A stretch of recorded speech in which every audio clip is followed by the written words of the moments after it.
Selamat sore pemirsa Jogja, kembali lagi bersama saya Febrenita Chandra di Sarasehan Perbincangan Seputar Jogja.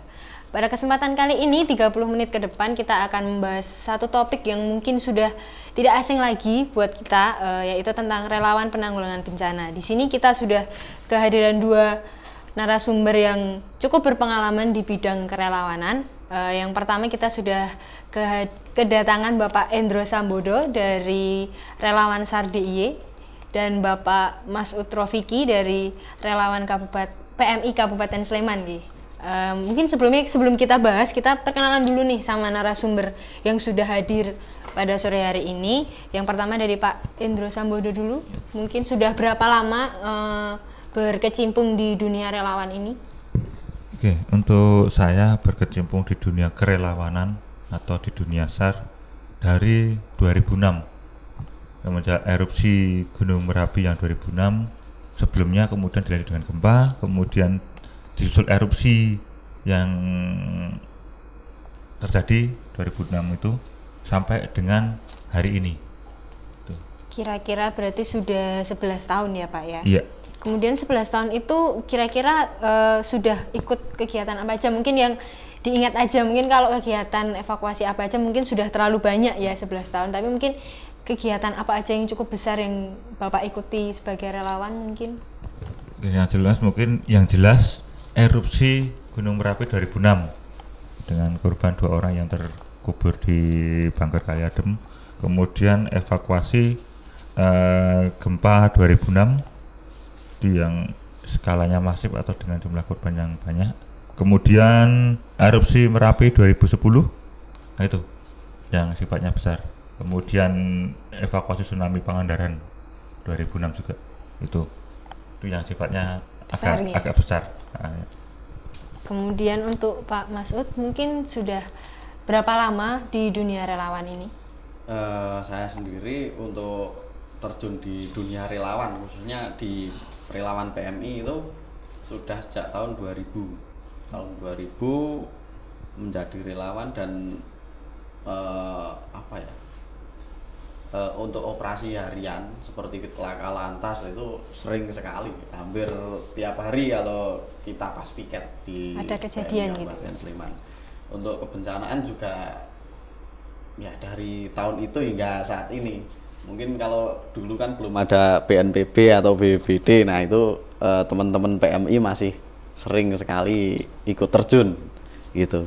Jadi sudah 17 tahun ya Pak kira-kira, sudah sweet 17 ini ya di dunia relawan. Senior beliau daripada saya. Sudah senior sekali di dunia relawan, pasti pengalamannya sudah banyak. Jadi narasumber kita sudah terbukti sudah lama berkecimpung di dunia kerelawanan ini. Yang mungkin saya dan pemirsa mungkin penasaran, itu apa sih yang memotivasi bapak-bapak ini untuk terjun di dunia relawan yang kita tahu pasti bencana.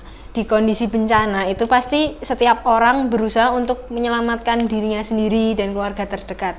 Nah ini kenapa bapak-bapak ini malah mau jadi relawan yang harus terjun di kondisi bencana yang mungkin harus mengutamakan orang lain dulu, baru diri sendiri, baru keluarga. Nah itu apa sih yang memotivasi? Mungkin dari Pak Endro dulu, apa sih yang memotivasi Bapak?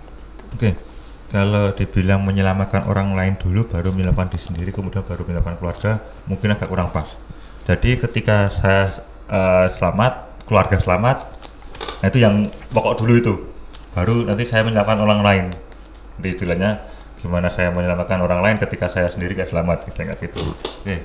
Kemudian niatan saya, mungkin juga Mas Utrofi juga sama, tidak karena materi atau karena pengen dapat gaji yang besar atau enggak gitu, enggak.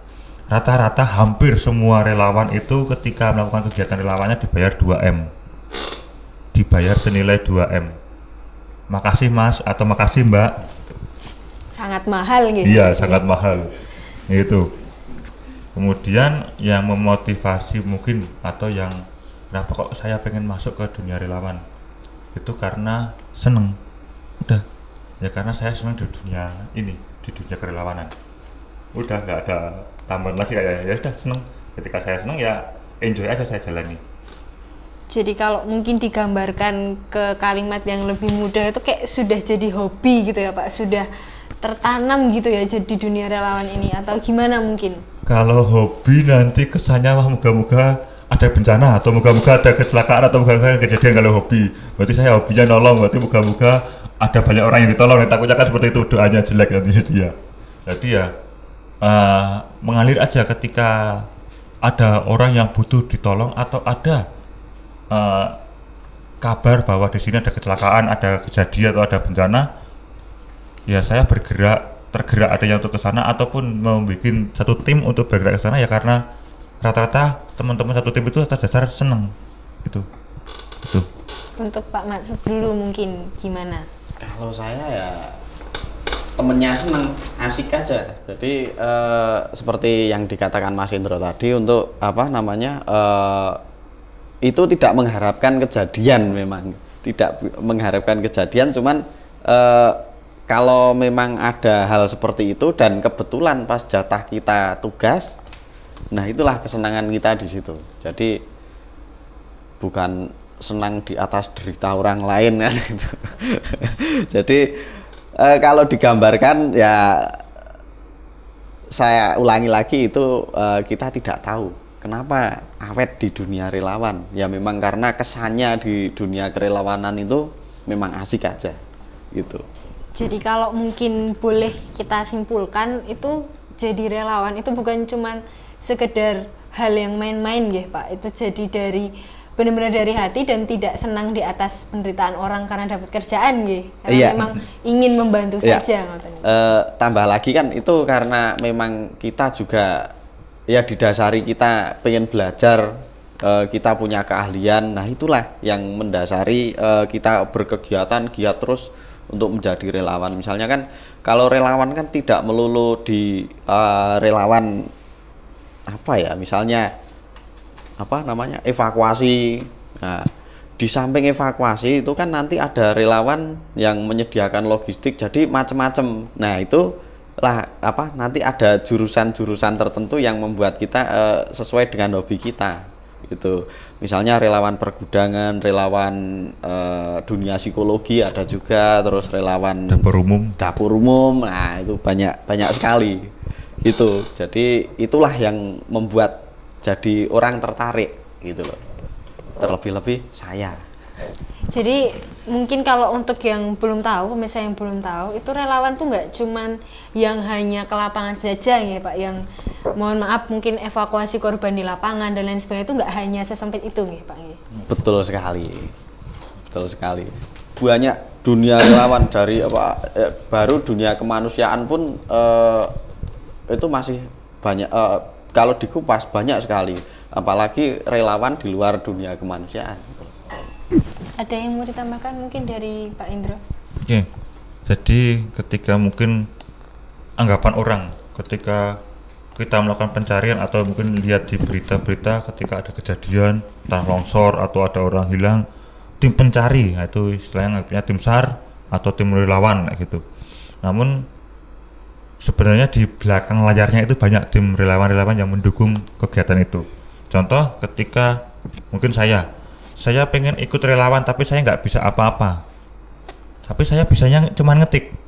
Ya udah, saya ngetik di posko administrasi alur kegiatan sehari-hari, kemudian kebutuhannya apa aja yang bertugas untuk administrasi saya, misalnya kayak gitu.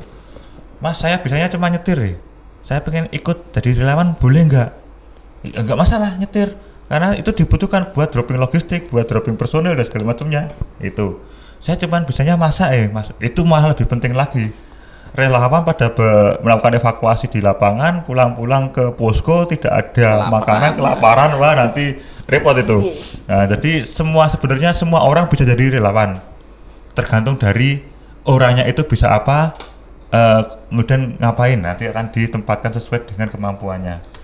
Nah, dari situ, nah itu nilai seninya di situ, nilai kesenangannya Mas Ud. Jadi nilai seninya di situ. Saya bisa pertolongan pertama, saya bisa segala macam, tapi saya tidak mau mengaplikasikan untuk menolong orang lain, sama aja. Gitu. Gitu. Jadi buat pemirsa sekali lagi, kalau mau jadi relawan itu apapun yang bisa dilakukan tuh bisa nggih, dan itu pasti dibutuhkan di dunia relawan ya, betul. apapun kemampuan yang dimiliki gitu ya. Betul. Kemudian selama jadi relawan mungkin pemirsa juga banyak yang berpikiran apakah selama jadi relawan ini yang dicari dari bapak-bapak itu kebanggaannya atau apa sebenarnya? Kalau tadi kan senang ya, termotivasinya karena senang di dunia relawan. Terus selama jadi relawan ini apakah kebanggaan yang diperoleh itu tuh jadi satu hal yang penting buat bapak-bapak, atau kebanggaan karena bisa bantu orang tuh ya hanya nilai plus aja buat relawan, atau gimana? Kira-kira dari Pak Indro dulu mungkin. Oke. Kalau bagi saya sama mungkin Mas Saud juga sama. Jadi ketika kita melakukan pertolongan atau menolong orang entah dalam keadaan hidup, alhamdulillah hidup, pengennya kayak gitu, ataupun meninggal dunia, ya udah kita evakuasi, kita serahkan kepada pihak yang lebih berwajib, entah kepolisian, entah itu rumah sakit. Ya udah, tugas kita selesai. Dan ya kita bangga bisa menolong. Namun kebanggaan itu bukan menjadi suatu kebanggaan yang berlebihan. Nah itu. Karena nanti ketika menjadi kebanggaan yang berlebihan, cenderungnya nanti kita akan mengumbar keberhasilan kita itu ke berbagai macam pihak. Nah gitu. Ya udah, ketika kita melakukan evakuasi sudah selesai, udah tidak ada yang terluka, semua kondisi, semua proses evakuasi lancar, ya udah selesai. Bangga. Namun ya udah, bangga kemudian mengalir seperti biasa lagi. Itu. Mas Saud. Justru malah orang lain yang men-sharekan itu ya. Jadi tidak sengaja kalau kan sekarang musimnya medsos, nah itu malah justru kita sedih sekali. Karena apa? Karena kadang-kadang kan ditampakkan. Nah, jadi kesedihan kita di situ kalau ketika di medsos. Tapi yang pasti menurut saya memang untuk menjadi relawan itu tadi kebanggaan. Nah, kebanggaan kalau dilihat dari kebanggaan itu, kalau jadi relawannya saya memang bangga. Cuman ketika menolong, nah justru malah nggak ada perasaan sama sekali. Jadi ada satu sedih ya, memang kita ikut bersedih karena ada korban. Yang kedua, kita merasa kasihan juga sama korban. Yang ketiga, deg-degan. Istilahnya deg-degan. Nervous juga. Nah, yang satu lagi itu kita bisa belajar. Satu perasaan dari kita bisa belajar bahwa ini bisa menambah jam terbang kita. Gitu loh. Cuman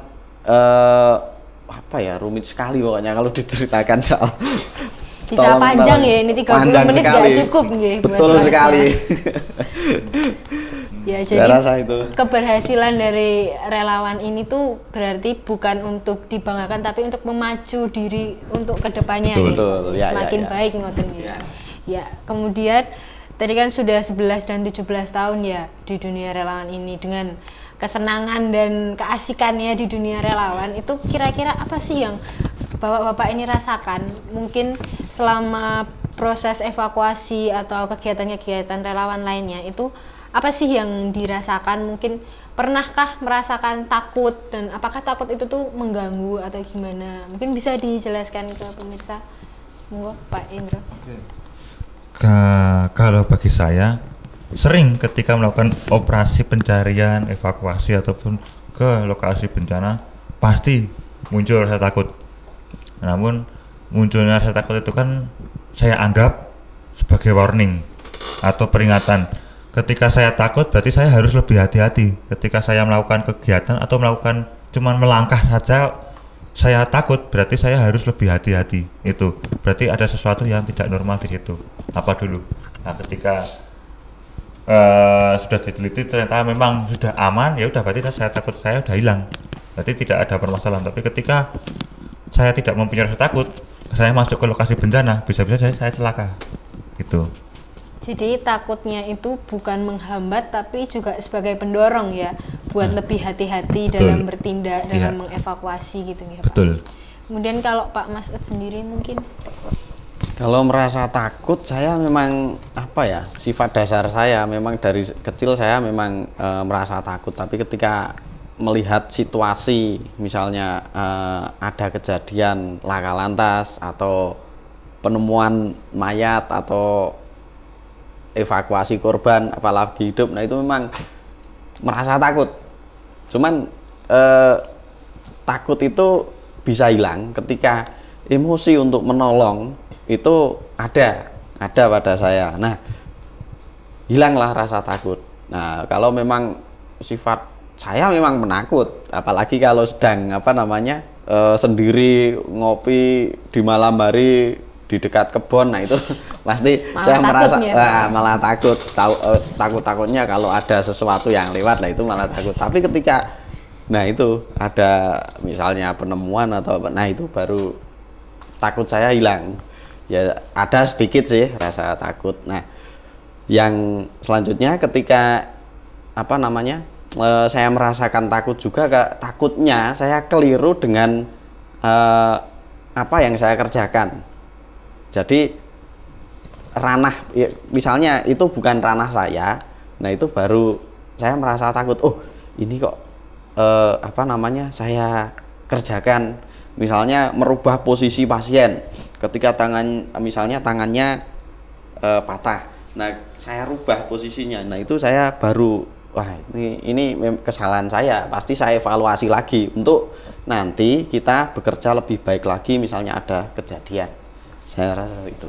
Jadi takutnya ini bukan malah menghambat tapi malah sebagai early warning system gitu ya bahasanya untuk diri sendiri belajar para relawan lagi ini. ya.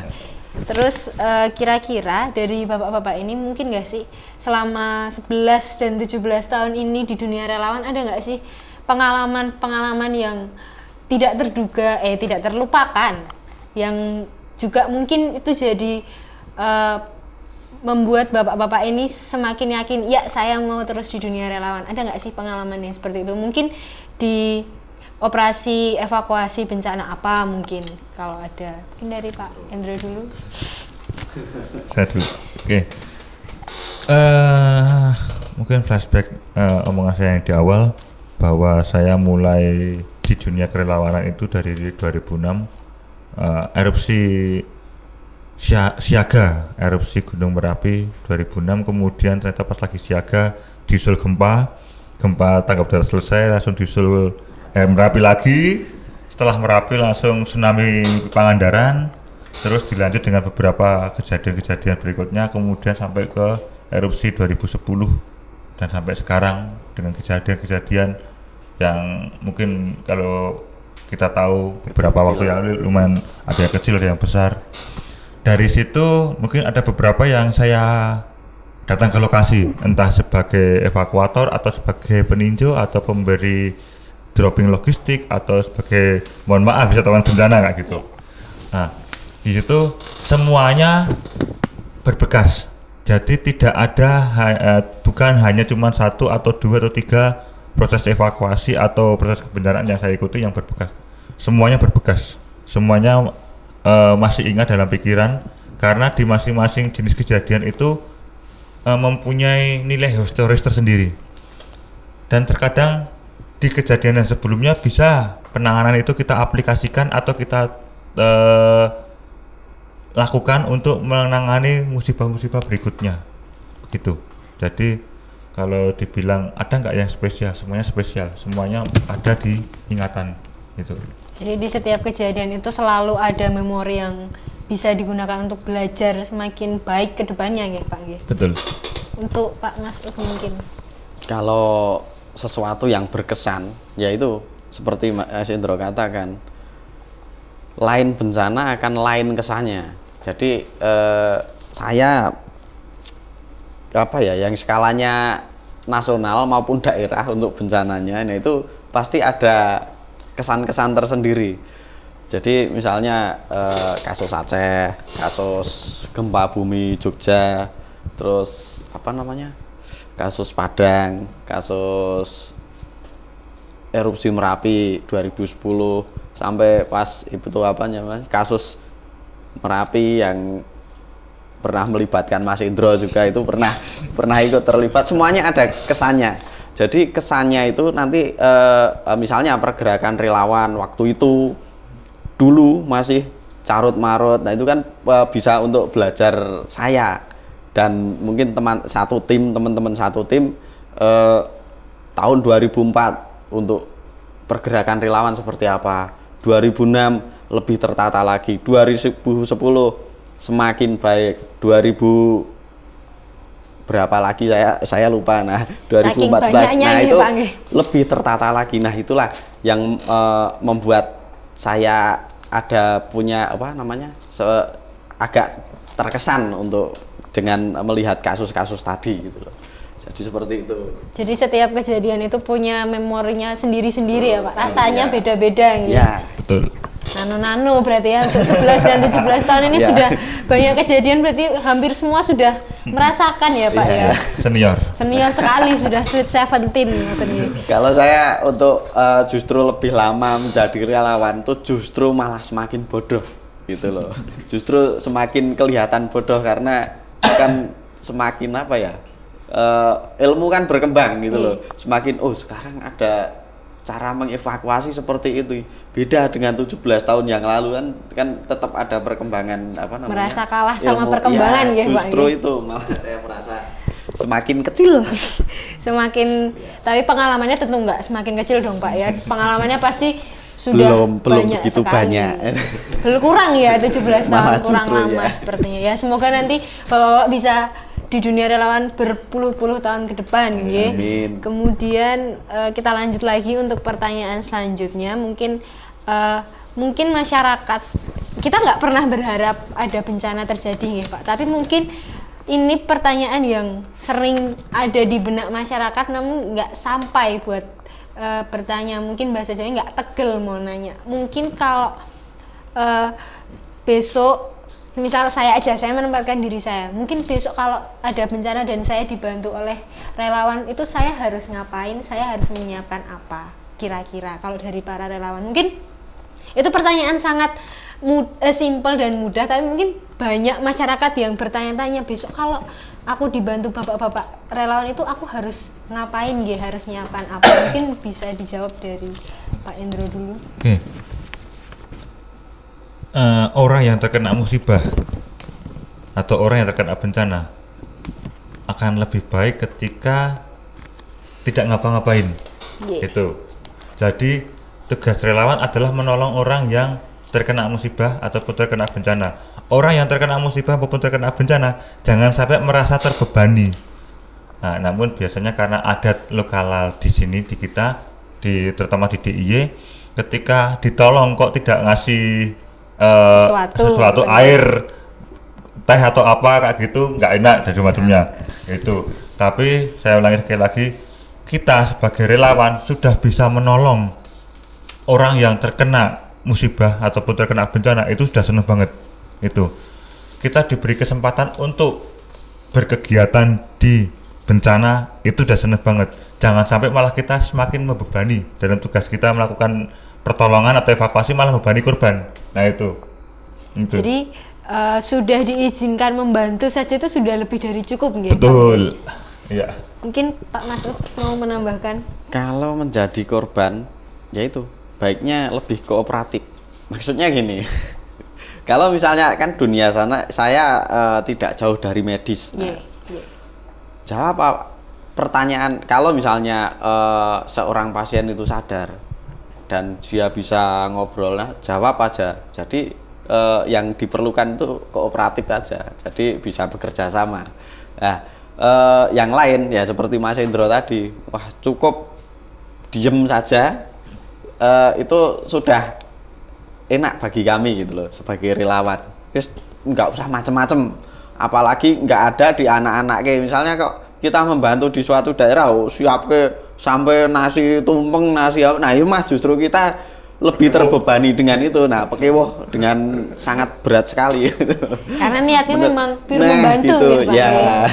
Jadi nggak perlu yang menyiapkan ribet-ribet gitu ya, cukup bekerja sama saja itu sudah lebih dari cukup ya Pak. Ya, Jadi mungkin untuk warga Jogja, mungkin yang di luar Jogja juga. Jadi ketika ketika mendapat bantuan dari relawan itu nggak perlu menyiapkan sesuatu yang wah atau sesuatu yang, karena memang relawan tidak membutuhkan ya, bukan tidak membutuhkan tapi tidak ingin membebani ngoten ya. Karena itu untuk urusan selain kerelawanan itu sudah ada yang mengurus ya Pak ya, cukup bekerja sama saja itu sudah cukup baik. Kemudian mungkin juga untuk beberapa pemirsa atau banyak pemirsa di luar sana setelah mendengarkan kita berbincang-bincang ini terus muncul gelagat, duh aku pengen juga nih jadi relawan gitu. Mungkin ada nggak dari bapak-bapak yang sudah berpengalaman ini, mungkin kemampuan apa sih yang harus disiapkan oleh masyarakat yang mau jadi relawan? Mungkin dari Pak Indro. Oke. Ketika ada seseorang yang pengen jadi relawan, bagi saya itu kuncinya adalah satu, yaitu seneng. Itu kalau misalnya kita pengen jadi relawan, harus seneng terlebih dahulu dengan dunia relawanan. Nah, baru berikutnya ketika pengen terlibat di lebih spesifik lagi, misalnya ke dapur umum atau ke evakuasinya atau ke pertolongan pertama atau administrasi atau yang psikososial, itu kan akan lebih diperdalam di situ.